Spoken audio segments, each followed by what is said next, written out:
Hello and welcome to another video with Command AV as we explore the A to Z of AV. Today we are looking at the letter P. which stands for Projectors and projection screens.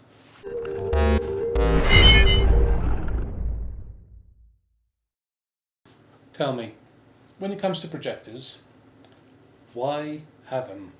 TV screens, size-wise, they don't get much bigger than I know it sounds silly, but maybe a 90-inch, unless you're willing to spend a hell of a lot of money. Plus, there's just something about having a projector that makes it really feel like a cinema. That's it. When it's done right, having a projector in even just a generic living room, it can give the ultimate home cinema experience. Now, I say done right. What do we mean by doing it right? Well, there are a whole host of things that you need to do in order to create a decent cinema. You need to calculate the projection throw, you need to calculate your screen size, the brightness levels in the room, Speakers. the speakers, the audio system. For example, some projectors on the cheap end come with really cheap little speakers inside them, whereas the more higher end projectors don't have speakers. And there's a reason behind that. It's quite simply they're designed for purpose. They're designed to Display an image. The cheaper end of projectors generally are for like a DIY type that will just throw it in and have some kind of sound and project onto their wall. The trouble is also with those cheaper projectors is the fans. Like, yes. they make such a noise that it's almost not worth having in the room, and those speakers, like, they can barely push enough sound out to overcome the sound of those fans. So if you're going to get a projector, don't buy a cheap one and get an expert to set it up if it's for a dedicated cinema. Funny you mention DIY home cinema setups. There was a video I found recently where someone proclaimed to have set up the ultimate home cinema for under, I think they said their budget was $2,000, so this was an American chap. $2,000 for the ultimate home cinema. I've seen this. All he had done was painted a white rectangle on one wall, mounted a projector that happened to have internal speakers to the ceiling, and connected a Chromecast to the projector. That was it. He had no audio system, no true projection screen. He just basically had a projector on a wall using the built-in little 1-inch speakers, and in his own review said that it was good enough for watching films. I doubt that. I doubt that a lot. It seems completely pointless to have such a terrible projection set up and put all that effort in to get it on the ceiling. Then you could just hang a TV, and the speakers in TVs are pretty damn awesome. They are great these days. Some of them you don't even need soundbars anymore. But that brings me on to another article we saw online with the ultimate home cinema for under whatever value it was. Yeah. And this was in a magazine, and all it was the guy had built out the wall and hung a TV on it. Yeah, in like a little void. In a lounge. And called it a home cinema. And it was just a TV on the wall. I mean, I've got that at home. Yeah. It wasn't even a big TV. It was like a 49-inch or 50-inch TV. So that's the kind of thing people just have in their bedrooms these days. That is not a cinema. So, what kind of prices do projectors range at? So those cheap little ones that I spoke of that have the built-in speakers, maybe 50 quid. The Amazon specials. Pick them up on Amazon or eBay or whatever. Like you say, we've trialed one of these just for shits and giggles, to say the least. More shits than giggles. Yeah, the fan is genuinely louder than the internal speakers are capable of producing sound at. So it just rendered the device as an all-in-one AV device useless. Don't buy this. Not to mention the picture quality on cheaper projectors. You get a lot of like distortion, and yeah, it's just not. They're not very bright either. So they don't work in most scenarios when there's any kind of light.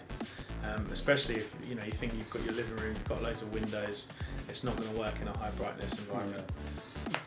The types of projectors we would generally install for 4K picture and decent brightness, so you can use it in daytime. You're looking at £3,000 to £5,000. Okay, so what are we projecting onto? So in a low budget DIY scenario, we've spoke about projecting onto a wall that's just a painted surface. Now that does work, especially if you've got the right kind of paint. But really, you want a dedicated screen.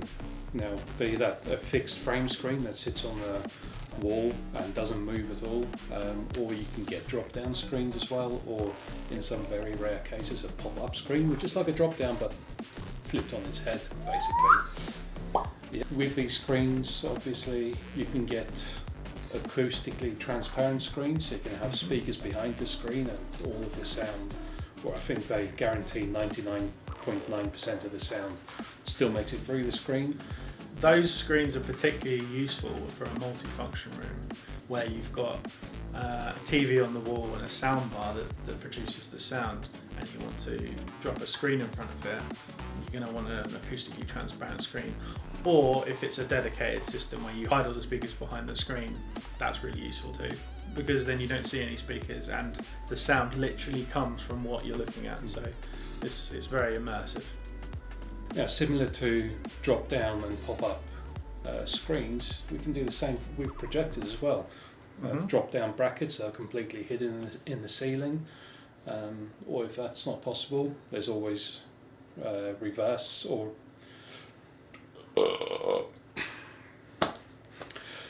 there's always reverse projection screens and projectors where the projector basically sits behind the screen, so as opposed to behind the viewer, and short throw projectors where the projector only needs to sit about 2 foot, 3 foot from the screen, and they can still give you up to 120 inch display area thereabouts. So so that's enough about the hardware itself.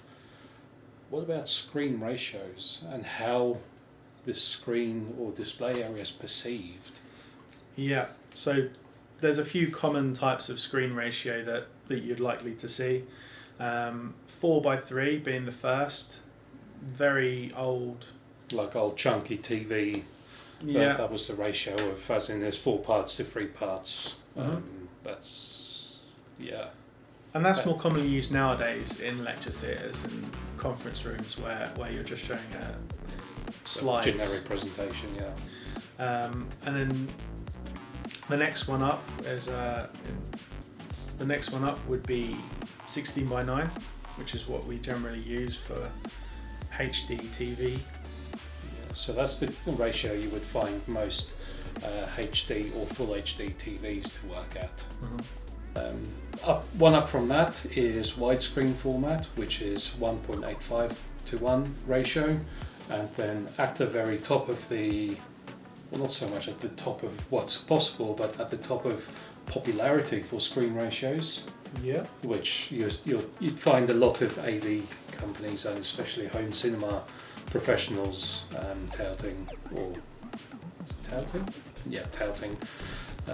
is 2.35 to 1, which traditionally is called CinemaScope. So thank you for watching this video in the AtoZ of AV.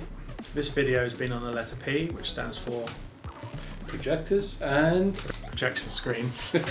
In the next video, we're going to talk on a subject beginning with the letter Q, which stands for question time. Purely because we need to ask ourselves some questions as to what the hell we're going to talk about. Yeah. Nothing really begins with Q. So Q motion. Yeah, but we've never installed Q motion plus it's equipment. one product. It's just one product, just lines. So we'll get back to you in the next video. Quizzes. Quick time video. Quality Street. Chocolate.